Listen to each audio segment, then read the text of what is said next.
Hi viewers, welcome to our channel. ప్రస్తుతం మనతో పాటు సీనియర్ జర్నలిస్ట్ దాము బాలసర్నర్ వారితో మాట్లాడదాం. నమస్కారం సార్. సార్, ఇవాళ అసెంబ్లీ సమావేశాలకు నల్ల కండువా కప్పుకొని వెళ్ళిన జగన్మోహన్ రెడ్డి గారి చెవిలో రఘురామకృష్ణరాజు గారు ఏదో చెప్పారు అని చెప్పేసి ఒక వార్త వైరల్ అవుతుంది సార్. నిజంగా మరి రఘురామకృష్ణరాజు గారు ఆయన చెవిలో చెప్పారా? ఏం చెప్పుకుంటారు? మరి దానికి జగన్ గారి రియాక్షన్ ఏ విధంగా ఉంది సార్? రఘురామకృష్ణరాజు ఇంట్రెస్టింగ్ గై. ఆయన ఎప్పుడు ఏదో ఒక ఆరోపణలో వార్తల్లో ఉంటాడు. జగన్ మీద ఆయనకున్న కోపం అనేది ఇవాళది కాదు, గత 5 ఏళ్ళ నుంచి మనం చూస్తున్నాం. ప్రతి సందర్భంలో జగన్ మీద అసలు ఆయన ఏకైక జీవిత లక్ష్యమే జగన్ని వ్యతిరేకించడం తప్ప ఇంకోటి లేదు అన్నట్టుగా ఆయన ప్రవర్తించారు. దాదాపు డైలీ ఆయనలాగా అసలు అంతసేపు మీడియాలో కనిపించిన ఇంకొక వ్యక్తి ఆంధ్రప్రదేశ్లో ఎవరు ఉండరు. 24 అవర్స్ మీడియాలోనే ఉండేవాడు. డైలీ అయితే ఖచ్చితంగా రచ్చబండనో ఇంకోటి మాట్లాడుతూనే ఉన్నాడు. అవి కాకుండా ఆయన ఇండిపెండెంట్గా వీడియోలు చేయడం, ఇలాగా దానికి ఆయనకేమన్నా అవార్డు కూడా ఇవ్వాలి. ఒక రికార్డు క్రియేట్ చేశాడు. అంటే ఒక జగన్ మీద ఈ స్థాయిలో ఇంకా ఏ వ్యక్తి కూడా ఎప్పుడు కూడా ఇలాగా మాట్లాడు. అటువంటిది ఇవాళ వాళ్ళిద్దరూ అసెంబ్లీలో ఎదురుపడ్డం, రఘురామకృష్ణరాజు జగన్ చెవులో ఏదో చెప్పడం, ఈయన సీరియస్గా రియాక్ట్ అవ్వడం, ఇది పెద్ద ఎత్తున వైరల్ అయిపోయింది. ఇవాళ అందరూ మిగతా అన్ని విషయాలను పక్కన పెట్టి ఇవే చూస్తున్నారు ఈ న్యూస్ని.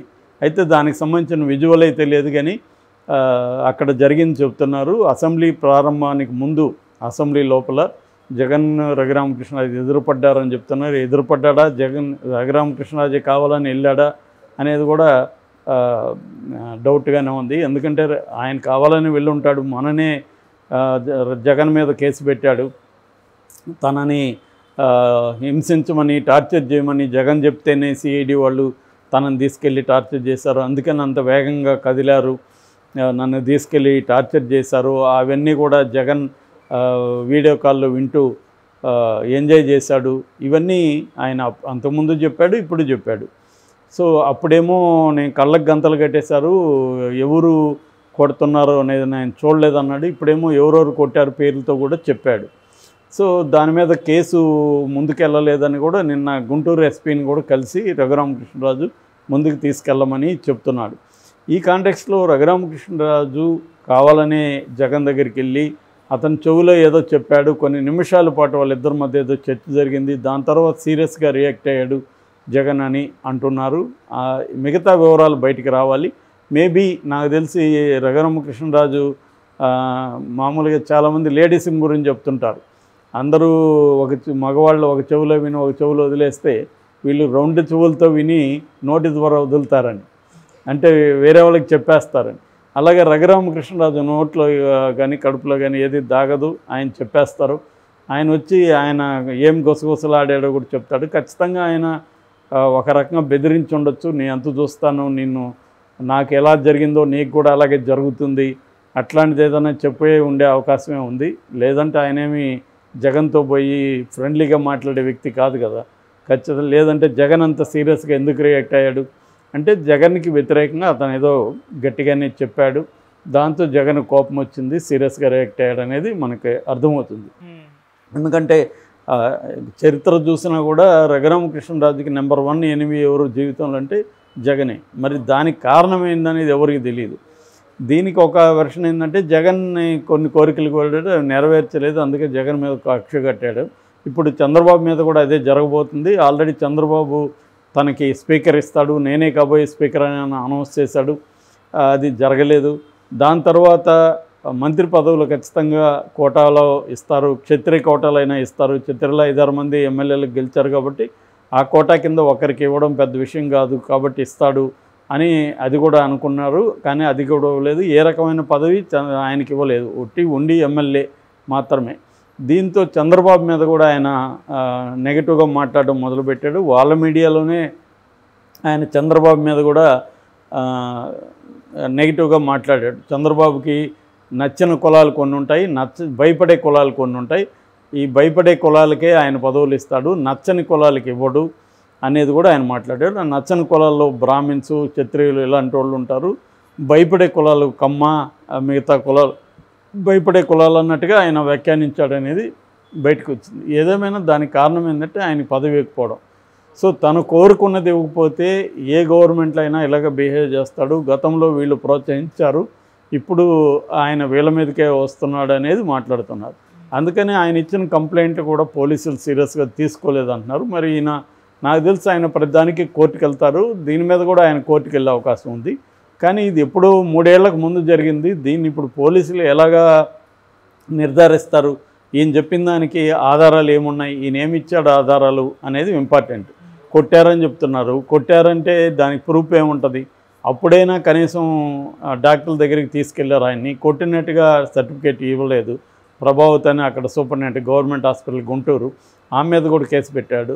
ఇలాంటి మామూలుగా కూడా సహజంగా చాలామందికి జరుగుతుంటాయి. ప్రజలకి వాళ్ళు ఏం చేస్తారు, పోలీసులు కొడతారు, కొట్టినప్పుడు వీళ్ళకి రేపు చనిపోతారు. చనిపోయినాక పోస్ట్ మార్టంలో ఏం చెప్తారు, ఇతనికి ఏదో స్ట్రోక్ వచ్చి చనిపోయినాడు, ఇంకోటితో చెప్తారు తప్ప పోలీసుల దెబ్బల వల్ల చనిపోయినాడని పోస్ట్ మార్టంలో డాక్టర్లు చెప్పరు. ఎందుకంటే డాక్టర్లు కూడా పోలీసులకు యాంటీగా మాట్లాడడానికి వాళ్ళకి భయం ఉంటుంది ఒకటి. రెండోది, వాళ్ళకి డబ్బులు ఇచ్చో పరపతిని ఉపయోగించో వాళ్ళ దగ్గర చెప్పిస్తారు. నిన్న కూడా నంద్యాల ముచ్చుమర్రి బాలిక మిస్సింగ్ కేసులో అందులో ఒక అనుమానితుడని దళితుడిని కొట్టి చంపేశారు పోలీసులు.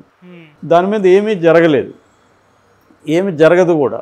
ఎందుకంటే ఇలాంటివి సహజంగా జరుగుతుంది. ఒక ఎంపీకి జరిగినప్పుడు మాత్రమే ఇది చర్చకు వచ్చింది. నిజానికి ఆయనకి చిత్తశుద్ధి ఉంటే రఘురామరాజుకి మిగతా విషయాలు కూడా మాట్లాడాలి. తన్ను కొడితేనే అది అన్యాయమా? ఇప్పుడు అక్కడ మరి లాకప్ డెత్ చనిపోయారు, దాని గురించి రఘురామకృష్ణరాజు బాధ్యత లేదా? తను మాట్లాడద్దా?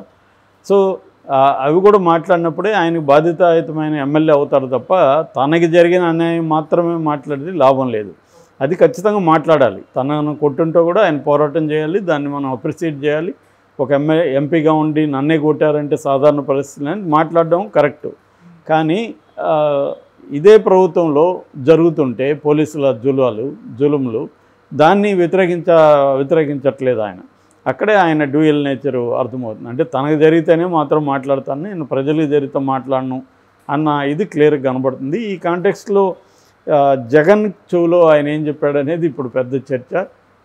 ఆయన సరదాగా మాట్లాడేదన్నా ఉంటే జగన్ కూడా నవ్వుకునేవాడు, కానీ అట్లా లేదు. ఏదో సీరియస్గానే రియాక్ట్ అయ్యాడంటే ఆయన ఖచ్చితంగా మామూలుగా అయితే ఆయన స్వభావాన్ని మనం స్టడీ చేస్తే నాకు ఎలాగ జరిగిందో నీకు కూడా అలాగా పోలీస్ స్టేట్మెంట్ త్వరలోనే జరుగుతుంది, నిన్ను కూడా చితగొడతారు పోలీసులు చూస్తూ ఉండు అనేది ఏదో చెప్పుంటే అవకాశమే ఉంది. ఎందుకంటే నాకు జరిగింది కాబట్టి నీకు కూడా జరుగుతుంది, ఇప్పుడు మా వంతు వచ్చింది, నీ సంగతి చూస్తామని. నిజంగా మరి ఆ సంగతి చూసే ఆయనకు అంత సీన్ ఉందా గవర్నమెంట్లో అంటే ఇప్పటివరకు అయితే ఏం లేదు. కనీసం ఆయనకి ఏ మంత్రి పదవి ఉంటే ఆయన ఇన్ఫ్లుయెన్స్ చేయగలిగేవాడు.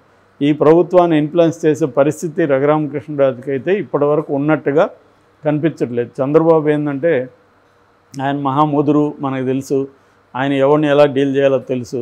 సో ఆయన తనకు ఉపయోగపడ్డాడు రఘురామకృష్ణరాజు కాబట్టి అంతవరకే అతనికి మనం ఉపయోగపడదాం అనుకుంటాడు తప్ప నిజంగా రఘురామకృష్ణరాజుని ఆయన హెల్ప్ చేయాలని ఉంటే అతను కోరుకున్న నర్సాపురంలో ఎంపీ సీట్ ఇప్పించగలిగేవాడు చంద్రబాబు. ఆయన పెద్ద విషయం కాదు, ఇప్పించలేదంటే అర్థమవుతుంది కదా. చంద్రబాబుకి ఏంటంటే ఇతని స్వభావం ఏంటి, ఇతను సొంత పార్టీ మీదనే విమర్శలు చేసినట్టు రేపు పొద్దున మనతో ఎలా ఉంటాడు ఇవన్నీ చంద్రబాబు తెలియదని ఎవరు అనుకోరు. ఆయన ఏంటంటే ఎవరిని ఎక్కడ పెట్టాలి, ఎవరిని ఎట్లా ఉంచాలి అనేది ఆయనకు బాగా తెలుసు. అందుకనే రఘురామకృష్ణరాజుకి ఎటువంటి పదవి ఇవ్వలేదు ఇప్పటివరకు. తనకి ఇంపార్టెన్స్ కూడా ఇస్తున్నట్టు కనబడలేదు. గతంలో కూడా రఘురామకృష్ణరాజుకి తెలుగుదేశం మీడియా వల్లనే ఇంత పాపులారిటీ వచ్చింది. తెలుగుదేశం మీడియా కానీ లేకపోతే ఆయన ఎవరు పట్టించుకునేవాళ్ళు కాదు. విమర్శిస్తే ఆయన పట్టించుకోదు. ఆయన వైసీపీ మీద విమర్శిస్తే మాత్రమే తెలుగుదేశం మీడియా స్పేస్ ఇస్తుంది తప్ప ఆయన రివర్స్లో చంద్రబాబు మీద మాట్లాడితే ఇవ్వదు. ఏదేమైనా ఇది ఆసక్తికర సన్నివేశంగా మనం చెప్పుకోవచ్చు. Thank you so much.